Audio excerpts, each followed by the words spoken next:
சாந்தோம் கலை தொடர்பு நிலையம் வழங்கும் நிகழ்ச்சி நம்பினோர் கெடுவதில்லை. சித்திரம் எழுதியவர் ராஜபக்ஷா.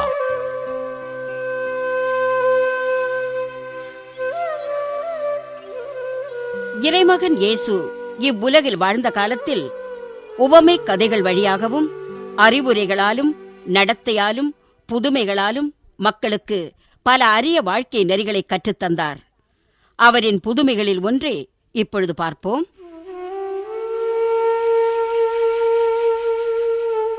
லேயா, ஐயா, நூற்றுவர் தலைவர் ஐயாவா? வாங்க ஐயா, வாங்க. உங்க பையனுக்கு இப்ப எப்படி இருக்கு? பாருங்க ஐயா, உங்க ஊழியன் படுத்து கிடக்கிறத பாருங்க ஐயா. உங்களுக்கு உண்மையா பணிவிட செய்கிற உங்க பணியாள் எப்படி கிடக்கிறான் பாருங்க ஐயா. வைத்தியர் அனுப்பிச்சிருந்தனே, காட்டினீங்களா? அவர் என்ன சொன்னாரு? கப்பர் நகூமிலேயே பெரிய மருத்துவர், அவரே கை விரிச்சிட்டார் ஐயா. அப்படியா? ஆமாங்க. என் மகன் உங்களுக்கு விருப்பமான பணியா. இனிமேல் நமக்கு சொந்தம் இல்லையா, நமக்கு சொந்தம் இல்லை. அழாதே, அழாதே இல்லையா. எப்படிங்க அழாம இருக்கிறது?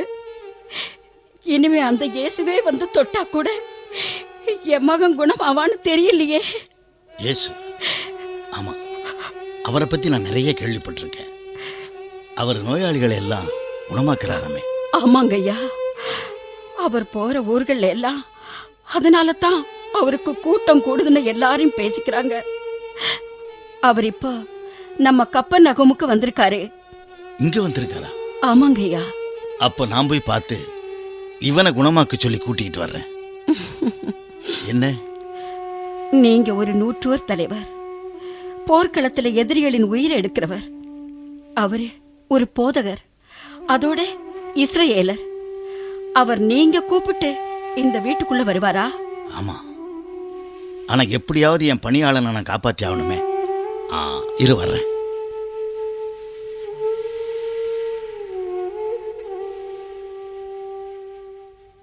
ஐயா யூத மூப்பரே, நான் ஒரு நூற்றுவர் தலைவன் தான். ஆனா உங்க மக்களையும் நான் நேசிக்கிறேன், அது உங்களுக்கே தெரியும். ஆமா, அதனால நீங்க எப்படியாவது அந்த இயேசுநாதர்கிட்ட சொல்லி என் பணியாளனை வந்து குணமாக்க சொல்லுங்க ஐயா. அது எப்படி வருவாரு? ஐயா, எப்படியாவது கொஞ்சம் தயவு பண்ணுங்க ஐயா. சரி, நான் முயற்சி பண்ணி பார்க்கிறேன்.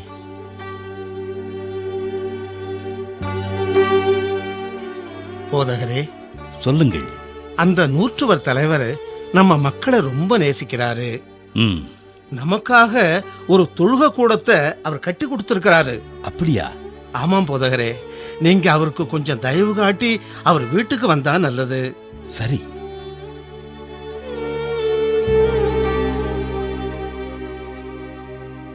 போதகரே, வணங்குகிறேன்.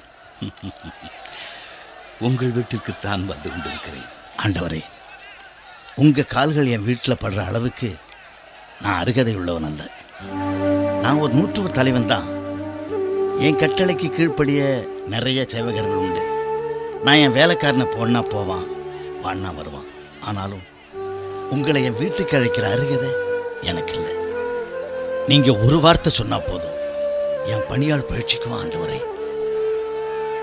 பேதுரு, போதகர் பின்னால வர்ற நம்ம மக்களை திரும்பி பார்க்கறாரு. என்ன சொல்ல போறாரு? இஸ்ரேலருக்குள்ளும் நான் இப்படிப்பட்ட நம்பிக்கையை காணவில்லை என்று உண்மையாகவே உங்களுக்கு சொல்லுகிறேன். ஐயா, நீர் போகலாம். உமது நம்பிக்கையின்படியே உங்களுக்காக கடவுது. ஆகட்டும் ஆண்டவரே.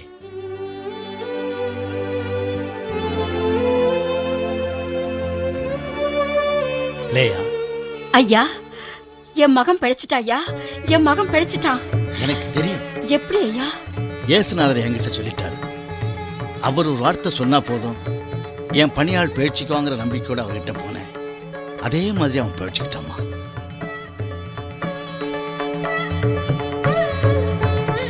இயேசு செய்த இந்த புதுமை சாகும் தருவாயில் இருந்த ஒருவனை பிழைக்க வைத்தது என்பதை மட்டும் காட்டுவதாகாது. ஒருவரின் நம்பிக்கை எப்படி வாழ வைக்கிறது என்பதையும் எடுத்து காட்டுகிறது. இன்று நம் வாழ்க்கையில் அப்படிப்பட்ட நம்பிக்கை இருக்கிறதா?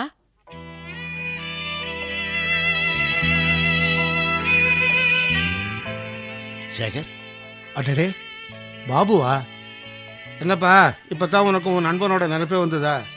என்னப்பா அது? வேற எப்படி பேசுறது? 2 வருஷமா வேலை இல்லாம எவ்வளவு கஷ்டப்பட்டிருக்கேன்னு உனக்கு நல்லா தெரியும். என் கஷ்டத்தை யார்கிட்டயாவது சொல்லி ஆறுதல் தேட கூட வழி இல்லாம இருக்கேன். அப்படி இருக்கிறவனை 2 மாசம் வந்து பார்க்கணும்னு கூட உனக்கு தோணல இல்ல? இவ்வளவு நாள் உனக்காக தாண்டா நான் அதையா அலைஞ்சுக்கிட்டு இருந்தேன். அப்படியா? டே சேகர், உனக்கு வேலை கிடைச்சிருச்சு. என்னது? வேலை கிடைச்சிருச்சா? ஆமாண்டா, நீ ஒரு எக்ஸ்போர்ட் கம்பெனியில் வேலைக்காக அப்ளை பண்ணியிருந்தல்ல? ஆமா, நீ கூட அவரை பார்க்கறேன் இவரை பார்க்கறேன்னு சொல்லிக்கிட்டு இருந்திய. சொல்லிக்கிட்டு இருந்தது மட்டும் இல்லடா, உனக்கு வேலையும் வாங்கிட்டேன். வேலை வாங்கிட்டியா? ஆமா, நாளை கழிச்சு நீ போய் அந்த டைரக்டரை பார்க்குற. அப்பவே உன் கையில் அப்பாயின்மெண்ட் ஆர்டர் அடிச்சு கொடுத்துட்றாரு. பாபு, உனக்கு வேலை கிடைக்கிறதுக்கு உண்டான எல்லாம் ஏற்பாடு பண்ணியாச்சு. நாளை கழிச்சு உன்னை கூட்டு வர சொல்லிட்டாங்கடா. பாபு, அப்படின்னா இந்த விஷயத்த என் வீட்டுக்காரர்கிட்ட போய் சொல்லிடவா? டே, உடனே போய் சொல்றா. பாவம், இந்த 2 வருஷத்துல அவங்க எவ்வளவு வேதனைகளை எல்லாம் அனுபவிச்சுட்டாங்க. பாபு, பாபு, உனக்கு எப்படி நன்றி சொல்றதுன்னே தெரியலடா. டே, நன்றி எல்லாம் எதுக்குடா, நீ என் நண்பன். சரி, நாளை கழிச்சு காலையில வந்து என்ன பாரு.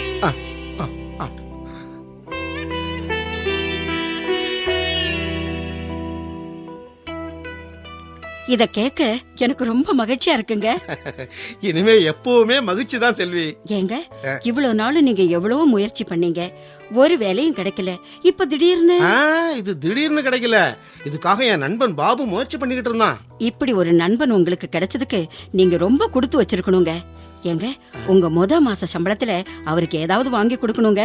பாரு, அவன் என் நண்பன், அவனுக்கு செய்ய வேண்டியதை நான் பாத்துக்கிறேன். முதல் மாசம் சம்பளம் வாங்கின உடனே நமக்கு 1008 பிரச்சனைகள் இருக்க. முதல்ல இந்த வீட்டு கடன் பாகிய ஒழிச்சிடணும். 1 மாசத்துல ஒழிச்சிருவீங்களா? ஓரளவுக்காவது ஒழிக்கலாம் இல்லையா? இது பாருங்க, மளிகை கடையில பாக்கி, பால் பாக்கி, பக்கத்து வீட்டுல ஃபீஸுக்காக வாங்கினது.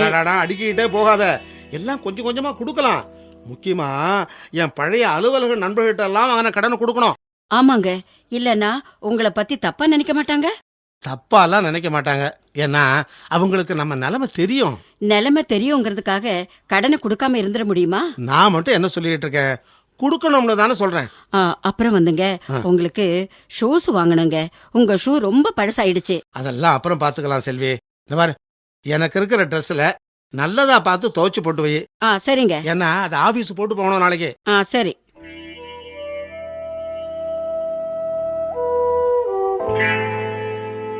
அடடே, பாப்பா சேகர், என்ன புது சட்டையெல்லாம் போட்டுக்கிட்டு வந்திருக்க?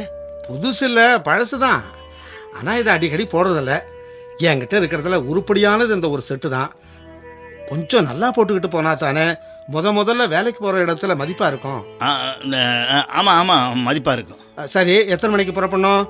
புறப்படணும், ஆனா எப்போ புறப்படணும்னு தான் தெரியல. ஏண்டா, காலையில தானே சொன்னேன். காலையில தான் சொன்னேன். ஆமா, ஆனா இப்ப நேரம் சரியில்லடா. என்னடா நேரம் காலமெல்லாம் பார்க்க ஆரம்பிச்சுட்ட? இல்லடா, அது வந்து என்ன என்ன என்ன ஏன் தயங்குற? சேகர், என்ன மன்னிச்சிடுறா. பாபு. ஆமாண்டா. என்ன சொல்ற? உனக்கு அந்த வேலை இல்லடா. டேய் பாபு, அப்பாயின்மெண்ட் ஆர்டரே கையில கிடைச்ச மாதிரின்னு சொன்னியடா. ஆமாண்டா, அவ்வளவு உறுதியாத்தான் இருந்துச்சு. அப்புறம் எப்படா ஒரே நாள்ல? பணம் விளையாடுறதுக்கு 1 மணி நேரம் போதாதா? பணத்தை வாங்கிக்கிட்டு அந்த ஆளு வேற ஒருத்தனுக்கு வேலையை கொடுத்துட்டாரா. பாபு, இப்படிப்பட்ட மனுஷன் வேலை கொடுப்பாருன்னு எப்படி அவ்வளவு உறுதியா சொன்ன? உனக்கு அவர்கிட்ட பரிஞ்சு பேசினவரு அவருக்கு ரொம்ப நெருக்கமானவர். என்னை கூடவே கூட்டிட்டு போய் என்கிட்டயே அப்பாயின்மெண்ட் ஆர்டர் கொடுத்துட்றேங்கிற அளவுக்கு பேசினார். அப்புறம் எப்படிடா பணத்தை வாங்கிட்டு இப்படி எல்லாம்? சேகர், உனக்காக பரிஞ்சு பேசினவரும் முதல்ல வேலையை கொடுங்க, அப்புறம் ஏதாவது உங்களுக்கு நான் அவர் கொடுக்க சொல்கிறேன்னு சொல்லியிருக்காரு. ஆனால் இதெல்லாம் வேலை கிடைச்சதுக்கு அப்புறம் நம்மக்கிட்ட சொல்லலான்னு இருந்திருக்கிறாரு. ஆனால் அந்த மேனேஜர் வேற ஒருத்தட்ட பணத்தை வாங்கிக்கிட்டு இப்படி பண்ணிட்டாரா. நேற்று தான் வந்து என்கிட்ட இதையெல்லாம் சொன்னார். டே பாபு, முதல்லயே சொல்லியிருந்தாலாவது நாமளும் ஏதாவது பண்ணியிருக்கலாம்ல. டே, அதே தாண்டா நானும் சொன்னேன். ஆனால் அந்த ஆள் இப்படி பண்ணுவார்னு அவரே எதிர்பார்க்கலையா. என்னை மன்னிச்சிட்றா, நான் உன்னை ஏமாத்திட்டேன்டா. நீ ஏன்டா வருத்தப்படுற? எவனோ ஏமாத்திட்டான். இல்லை இல்லை, அப்படி கூட சொல்ல முடியாது.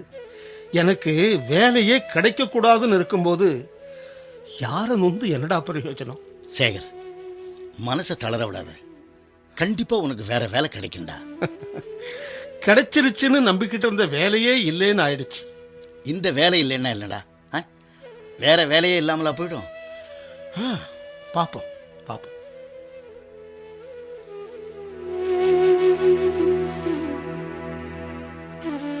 என்னங்க, இந்தாங்க காஃபி கேட்டீங்களே. அப்படி வச்சுட்டு போ. ஏங்க, இப்பவாவது சொல்லுங்க, நீங்க வேலைக்கு போனீங்களே, என்ன ஆச்சு? அலைஞ்சிட்டு வந்தது கணப்பா இருக்கு. நீ ஏதோ கடைக்கு போகணும்னு சொன்னியே, போயிட்டு வா. அது போயேன். செல்வி, போயிட்டியா? செல்வி, என்ன மன்னிச்சிடுமா. உங்களை எல்லாம் விட்டுட்டு போக போறேன். இத குடிச்சிட்டு ஒரே அடியா போயிட போறேன். என்னங்க என்னங்க, என்னது காஃபில என்ன ஊத்துறீங்க? இருங்க இருங்க, என்ன இது? செல்வி, கையை விடு. என்ன இது? நான் இதை குடிக்க போறேன். என்ன பாட்டில்? என்ன இது? விஷமா? என்னங்க, என்ன காரியம் பண்ணீங்க? செல்வி, என்ன காரியம் பண்ணீங்க? இனிமே என்னால வாழ முடியாது. இனிமே என்னால இந்த உலகத்துல வாழ முடியாது. செல்வி, என்ன சொல்றீங்க நீங்க? என்ன சொல்றீங்க? எனக்கு வேலை கிடைக்கல செல்வி, வேலை கிடைக்கல. கிடைக்கலையா? உங்க நண்பர் அவ்வளவு உறுதியா சொன்னாருன்னு போனீங்களே. நம்பித்தான் போனேன். ஆனா உறுதி கொடுத்தவர் கடைசி நிமிஷத்துல ஏமாத்திட்டாரு. செல்வி, இனிமே எனக்கு வேலையே கிடைக்காது. நான் வாழவே முடியாது. நான் சாகணும், சாகணும். ஏங்க, அப்ப நாங்கெல்லாம் என்ன பண்றதுயா?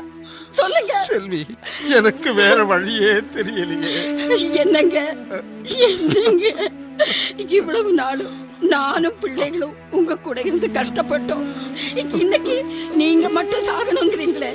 அப்படி சாகிறதா இருந்தா எல்லாரும் சாகலாங்க. ஐயோ ஐயோ, நான் என்ன பண்ணுவேன்? எல்லாரும் எனக்கு எதிரா இருக்காங்களே. நான் எப்படி உயிரோட வாழ முடியும்? சரிங்க, நீங்க இப்படி முடிவு பண்ண பிறகு நாம யாருமே வாழ முடியாது. எல்லாரும் செத்துடலாங்க, எல்லாரும் செத்துடலாங்க. Sir, post. என்ன போஸ்டா? இனிமே என்னவா இருந்தா இருங்க பாக்குறேன். என்னங்க என்னங்க, இங்க பாருங்க. என்னது? பாருங்க. என்னங்க? விசா. விசாவா? ஆமா, வெளிநாட்டுல எனக்கு வேலை கிடைச்சிருக்கு. என்னது? இன்னும் 1 மாசத்துக்குள்ள ஜாயின் பண்ணணுமா? அப்படிங்களா? ஆமா செல்வி, போன வருஷம் 3வது திரு ராஜா வெளிநாட்டுல இருந்து இங்க வந்திருந்தாரு. அவர் சொல்லி பாஸ்போர்ட் எல்லாம் வாங்கி வேலைக்கு மனு செய்திருந்தேன். அந்த கம்பெனில இருந்து எனக்கு ஆர்டர் வந்திருக்கு. நான் உடனே வந்து ஜாயின் பண்ணணுமா? நிஜமாங்களா? ஆமா, இது கிடைக்கும் நானு கனவுல கூட நினைக்கிறேன். இன்னும் ஒரு 1/2 மணி நேரம் கழிச்சு இந்த கடிதம் வந்திருந்தா என்ன ஆயிருக்கும்? ஆமா செல்வி, எவ்வளவு பெரிய எதிர்காலம், அவ்வளவு இழந்துட பார்த்தனே. நல்ல வேலைங்க, பையன் மருந்து வச்சுட்டு போனேன். இல்லைன்னா எங்களை அனாதைகளா விட்டுட்டு போயிருப்பீங்களே. ஆமா செல்வி, கஷ்டத்துக்கு மேல கஷ்டம் வந்து எனக்கு புத்தியே கெட்டு போச்சு. வாழ முடியுங்கிற நம்பிக்கையும் போயிடுச்சு. அந்த நம்பிக்கை போனதுனாலதான் இப்படி ஒரு முடிவு எடுத்துட்டேன் செல்வி. இது பாருங்க, வாழ்க்கையில எவ்வளவு சோதனைகள் வந்தாலும் எல்லாத்தையும் மேற்கொள்ள முடியுங்கிற நம்பிக்கை மட்டும் இருந்தா நிச்சயம் வாழ்க்கைய வெற்றிகரமா மாற்றிடலாங்க. இனிமேலாவது அதை புரிஞ்சுக்கணுங்க. செல்வி, நீ சொல்றது அத்தனை உண்மை.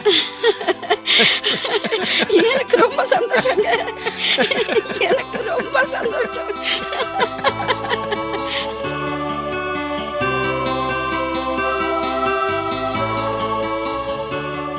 இறைமகன் இயேசு நூற்றுவர் தலைவனுக்கு இருந்த நம்பிக்கையை சுட்டிக்காட்டி அவனுடைய பணியாளருக்கு வாழ்வளித்தார். அப்படிப்பட்ட நம்பிக்கை நமக்கும் இருக்குமானால் எப்படிப்பட்ட சோதனையையும் எதிர்கொண்டு வாழ்க்கையை வெற்றிகரமாக மாற்றி அமைக்க இறைவன் அருள் புரிவார்.